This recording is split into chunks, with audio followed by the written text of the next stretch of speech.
Mackenzie and her mother have opinions on the players in the courtroom, including the victims' parents. And we're going to talk about more of those phone calls and their opinions and hot takes in today's video. Hey, hey, hey, welcome to the Sofa Squad. Sipping from the cup at hey, hey. Now hold on everybody, let's do a quick sofa sidebar now. Keep in mind, ain't no cop, ain't no doctor, ain't no lawyer, ain't no therapist, ain't none of that fancy credentialed stuff, okay? Only credentials we got up in here is my sass, and this sofa. Now keep in mind also, I'm just giving my opinions on very public information, so do your own research, come to your own opinions, and drop them off in the comment section. And while you're down there, if you do like what you see here at the Sofa Squad, drop a little like, drop a little comment, drop a little share. It helps the channel out immensely. Now let's get edition. Hello Sofa Squad and welcome back to the sofa. We got a sofa.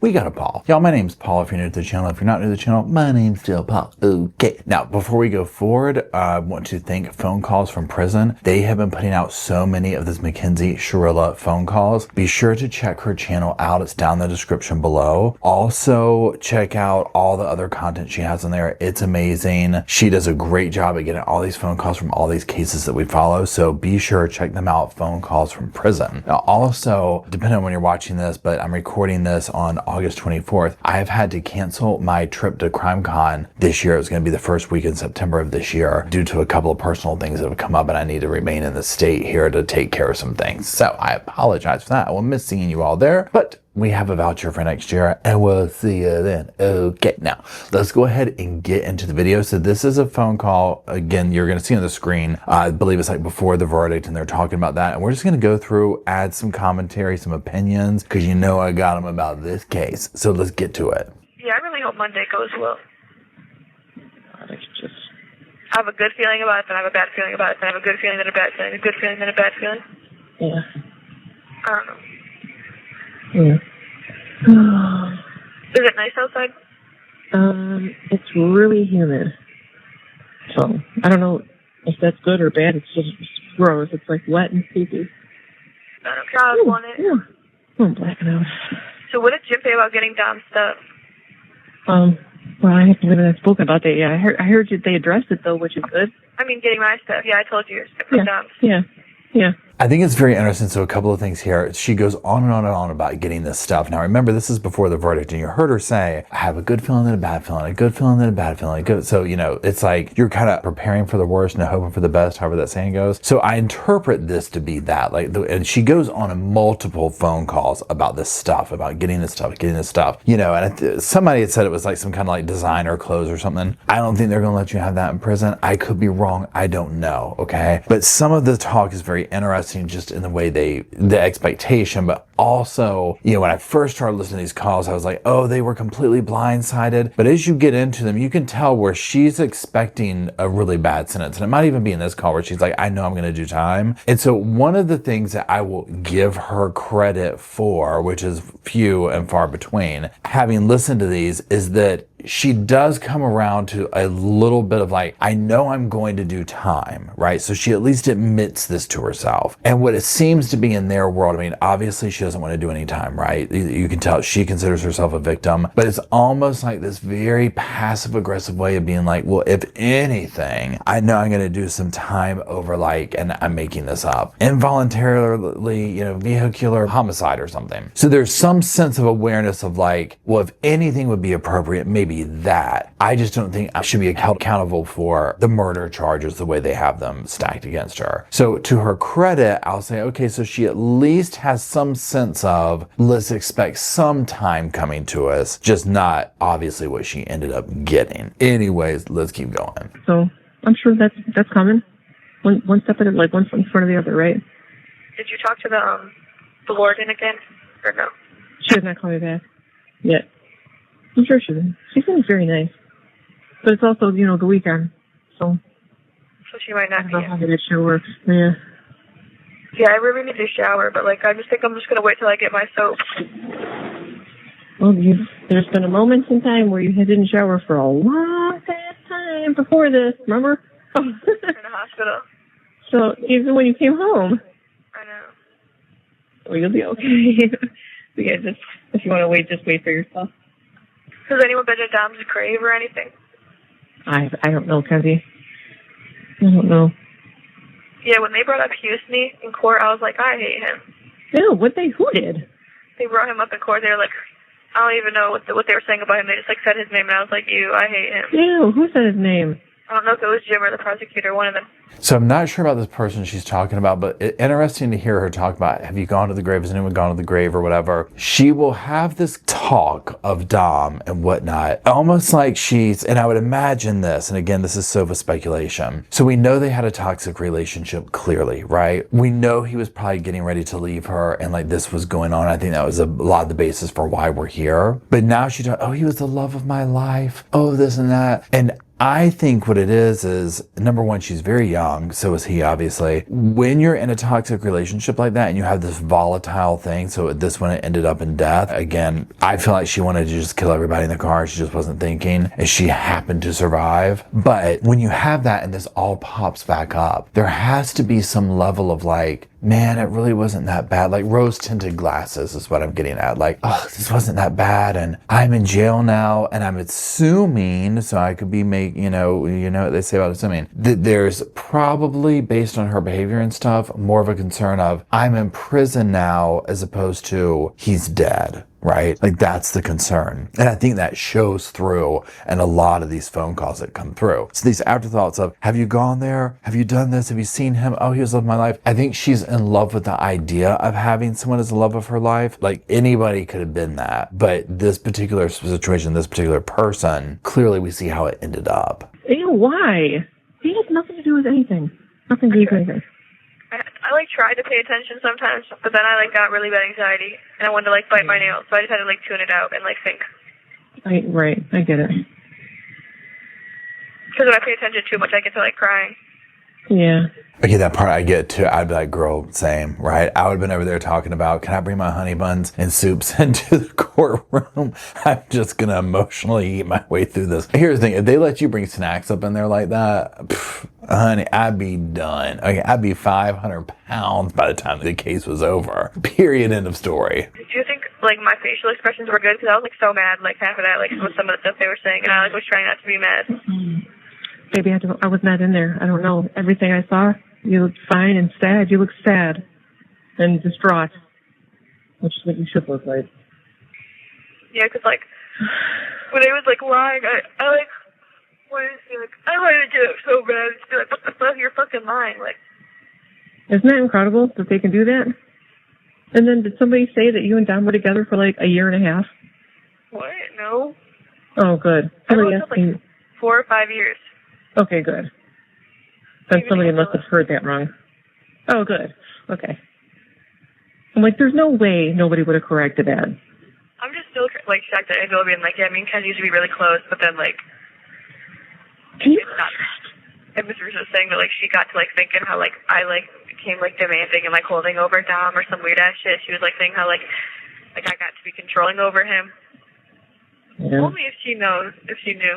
Only if you knew. So again, you see all these conversations, the back and forth about Don and this and that, and they can lie and they can do this. And I'm not trying to sit here and say that, and play the game of like, oh, the prosecution would never lie or do any of that. Let's be real, right? So who knows the truth here, there, between, like, whatever, right? The truth's usually somewhere in the middle, but what we do know from watching them and the evidence is that they definitely dramatize things. They definitely lie. They definitely do this. And I'm talking about Mackenzie and I'm talking about her mother. So again, it's just kind of the classic tale of like, it's okay for us to do it, but not somebody else, right? And that's the part that's such a hard pill to swallow. Now, also on the level of just the callousness of the flippantness, maybe is the better word for it, on human life itself. I get this has already happened. I get probably in her role, she's moved on, but still. How like he would be mad at me when I hang out with my friends and shit. Right.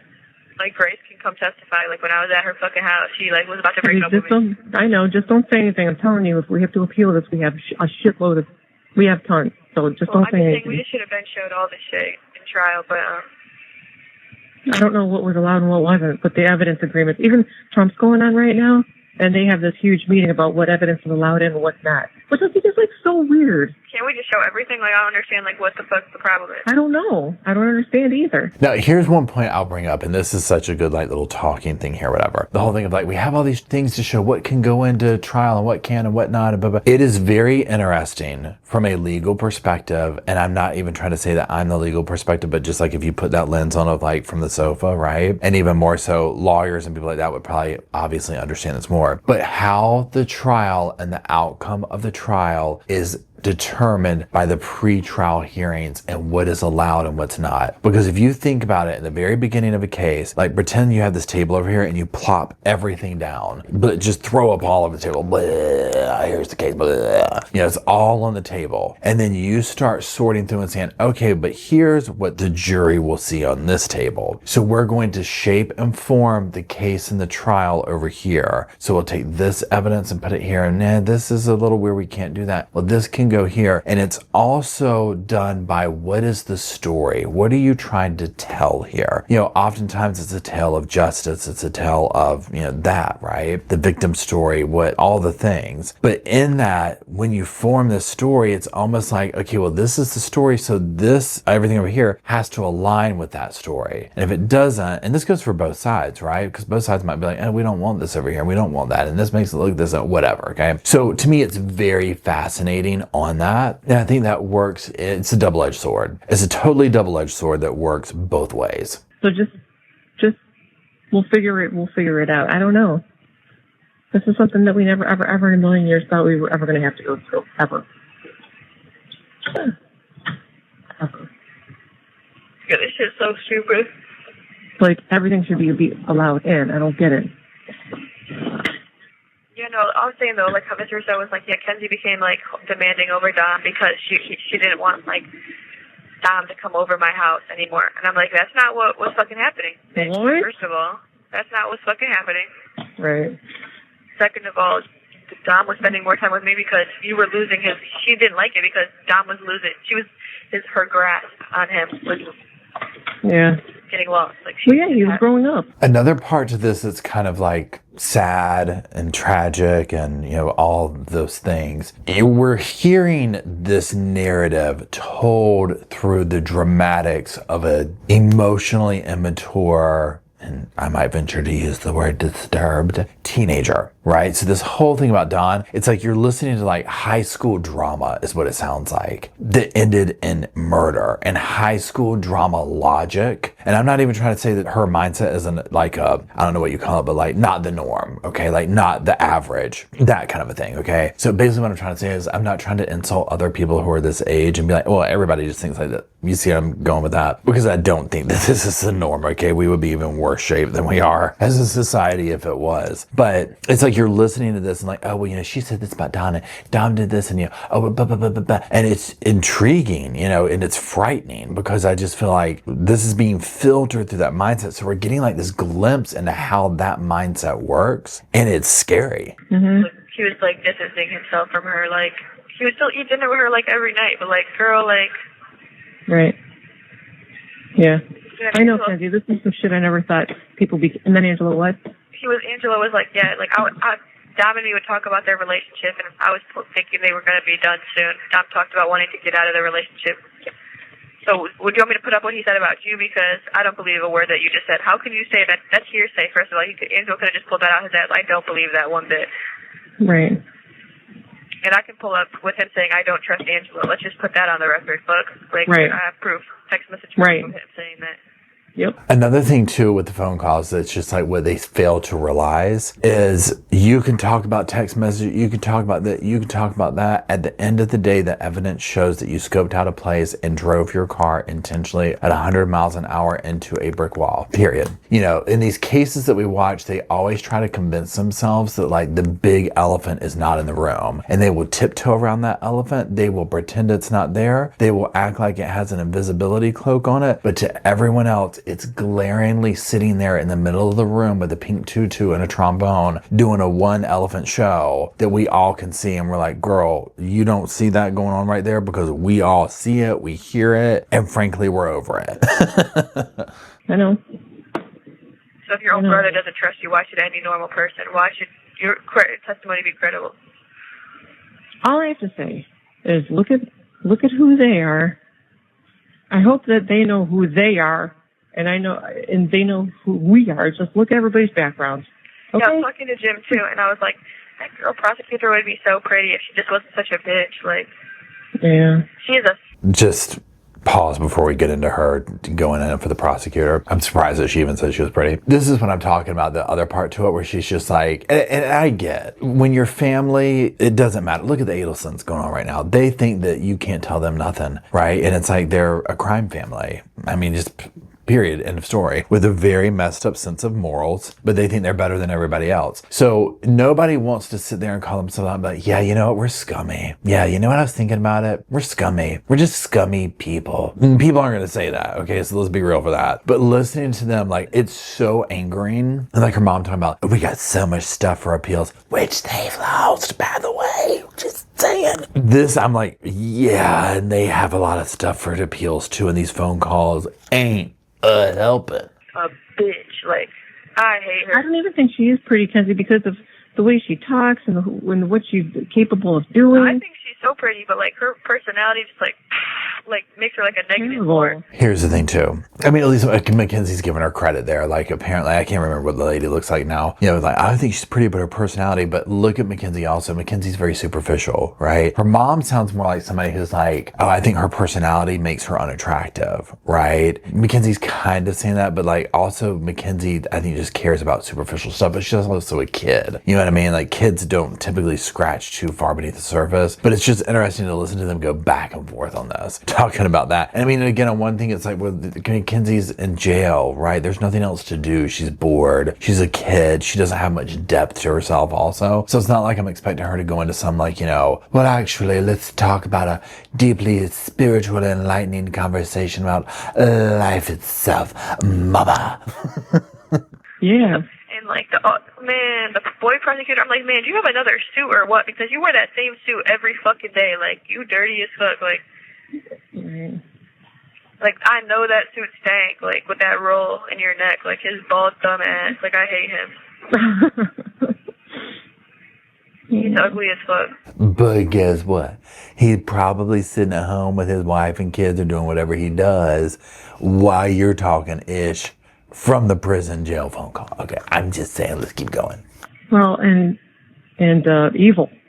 And who was that one other girl that like sat behind the prosecutor? Oh, I don't know. I wasn't in there.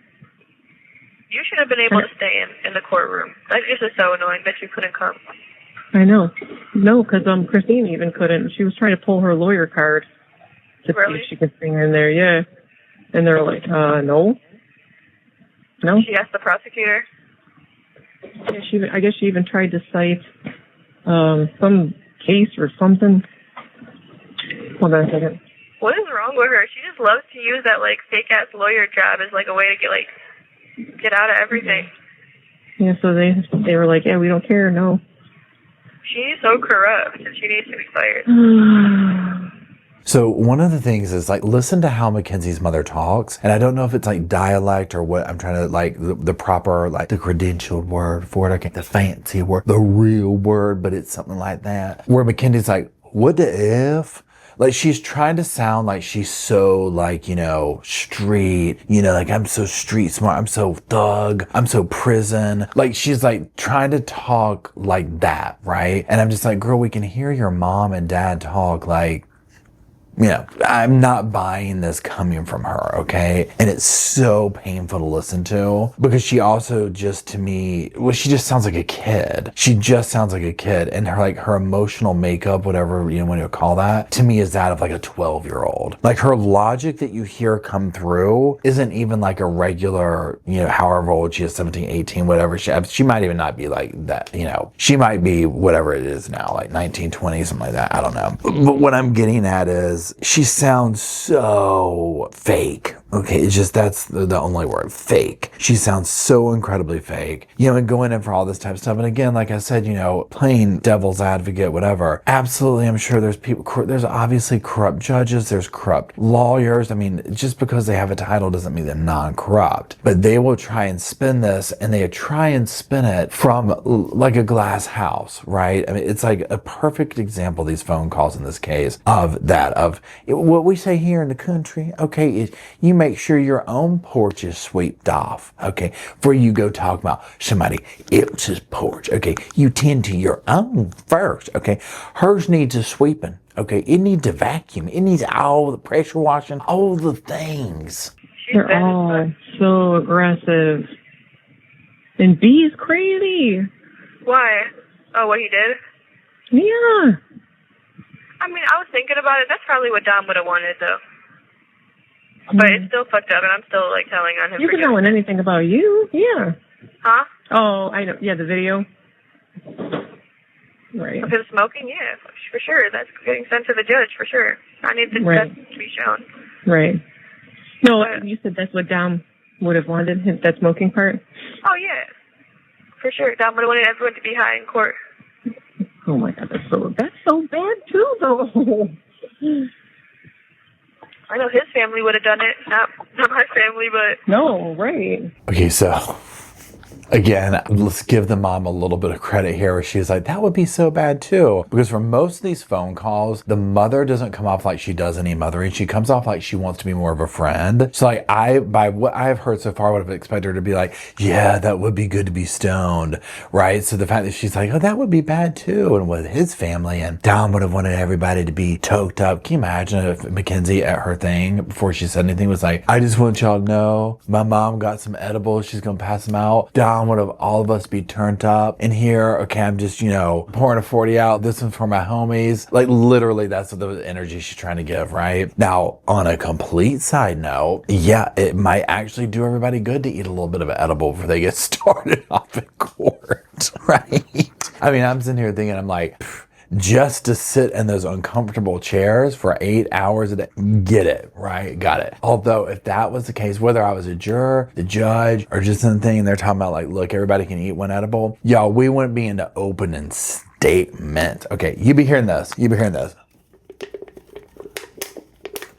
You'd be all looking over, hand all up in the chip bag, bread. It doesn't matter. I'd be like, I'd clear my snacks out with by the end of opening statements. And then I'd be like, I'm good, y'all. If I'm on the jury, go ahead and slap me, give me a 24 hours in the holding cell. I'll take it. I've got to go take a nap now, right? Period. End of story. It would not bode well. I'm sure they all were. They probably were drunk. I think when Miss Russo was testifying, she was drunk. Oh, why? I don't know. You could just tell. I think she was drunk. Do you think Tyler was on something? They were saying he was making faces. He was? I was like, what the fuck is wrong with him? Like, that's not normal for him? I don't know. I don't know him. He was making weird ass faces. I'm like, what the fuck is wrong with this kid? Like, that's so weird. Maybe he's got Tourette's or something then. So they're drunk and they have Tourette's. Okay. Again, I get it's her and her mom talking on the phone, being private about it. This is not something I would absolutely say on any kind of a phone call, just simply from the fact of like the optics of how bad it sounds. They tell on themselves with these little, I don't know what you call it, like micro confessions or whatever you want to call it. You know, we see that throughout where they just don't have any sense of compassion, right? You know, now do I know his parents or anything like that? No. Could they have been drunk? Maybe, right? I don't know. But even if I was thinking that, I would really want to avoid saying that because again, with my thought process, I'm like, these are going to be listened to, right? I mean, I would just be thinking in those terms. Now I understand like a lifetime in jail is going to be really hard. And I don't know if these can be used as evidence or anything like that down the road for appeals or parole hearings or anything like that. Maybe they can't. And it's just a public consumption thing. But even then, so if you're trying to win over the public, which they clearly in other calls are like, maybe Kim Kardashian will come hang out with us and yada, yada, yada. Okay, this isn't going to help that. Oh, no. That weirded me the fuck out. And, like, the detective was making weird-ass faces, too. I was like, is he okay? The detective was? Yes, like, it has to be online somewhere. I know, I was looking, too, because I just wanted to watch and see the bits and pieces I missed. I got to see Jim. Oh, go ahead. There was what's it called, a live thing? Like it was live? It was supposed to be, but it wasn't. Oh. So I think that's, I don't know. Well, that's good. You have 1 minute left. I don't know if that was a favor to Daddy because I was his friend, you know? I don't know. It was supposed to be live when you were going. Yeah. You can't call me again because I got to work at 8. Why can't I call you again? Because I have to work at 8 and it's 7:40. Well, I guess we can. No, we'll do one more time. Yeah, we can do one more. I'm blacking out bad as fuck right now. Like, I swear, I don't know what it is. I've been blacking out so bad. Like, Kenzie, just sit down. No, I just stood up. That's why I blacked out. But I got to like twitching and shit. Like, that's how it's been. Now, again, I've said this in these videos and I'll give credit where credit's due, whatever. I 100% get that no matter what happens, this is your kid. There's going to be a level of a bond there. I mean, even Jeffrey Dahmer's dad was visiting him and talking to him, right? I mean, come on, right? So we get this, okay? So the part where, you know, she's like, okay, you can't come again, I gotta go work. Why not? I mean, a parent doesn't want to hear their kid in distress, right? Well, okay, you can call, you know, but you also see this behavior with everything else in the phone call. Like, and again, I keep seeing this. Like, imagine telling this child they can't go out with their friends on a Friday night. Imagine how that went over in this household. Okay, so there's a vast difference in my child's in jail, they want to talk to me on the phone, I'll be 5 minutes late for work. You see what I'm saying? Versus some of the other enabling behaviors that we've seen on here. Now, again, this whole thing with like, oh, they were making weird faces, they were doing this, they were doing that. And again, it's been a minute since I've watched this trial, the actual trial and the footage from it, so I can't speak to that at this point. Obviously, we've recently watched the sentencing and the victim impact statements in that part. That's a pretty viral part of it. But oftentimes when we sit here and watch these trials currently right now, Donna Adelson's going on. So you see this, and I mean, people are human, right? They see through BS. And so they make faces, they try not to, especially the people who are professional. But, you know, and again, I don't know what she's speaking of exactly, but I'm just like, well, yeah, I mean, can you imagine the faces that went around the courtroom when the mother got up there and did her little victim impact statement or sentencing statement for her daughter? Please. Eyes rolled to the back of heads on that day.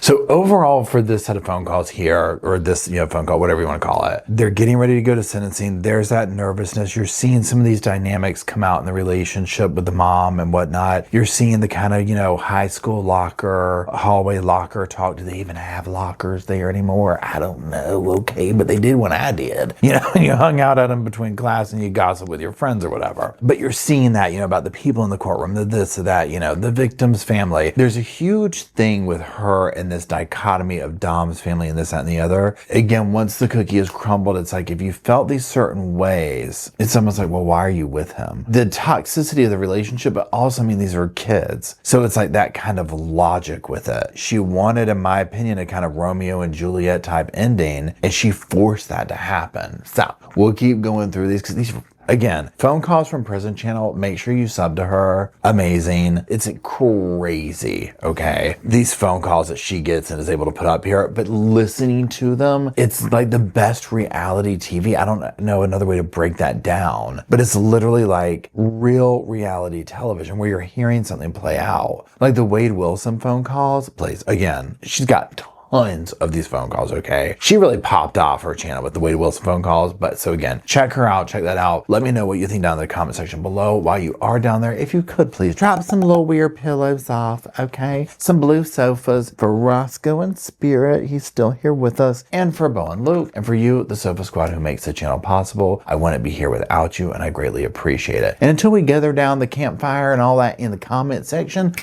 I'll see y'all soon. I just wanted to say thank you again for watching the whole video, and also thank you for being part of the Sofa Squad. Special thanks to all the Patreon members, channel members from both of my channels, everybody who likes, shares, subscribes, comments in the comment sections. It helps the channel out so much. Now, don't forget, I do have that other channel, the podcast channel. That's where we go live, we hang out, we talk. We have kind of sort of a schedule, but just be sure and check it out. I'll put it up here on the screen. And then, like I said in the beginning of the video, if you want to follow me and Roscoe on the Instagram, go on, check it out. It's right here on the screen again. But once again, thank you very much. I really appreciate you being part of the Sofa Squad, and I'll see you in the next video. Hey, welcome to the Sofa Squad.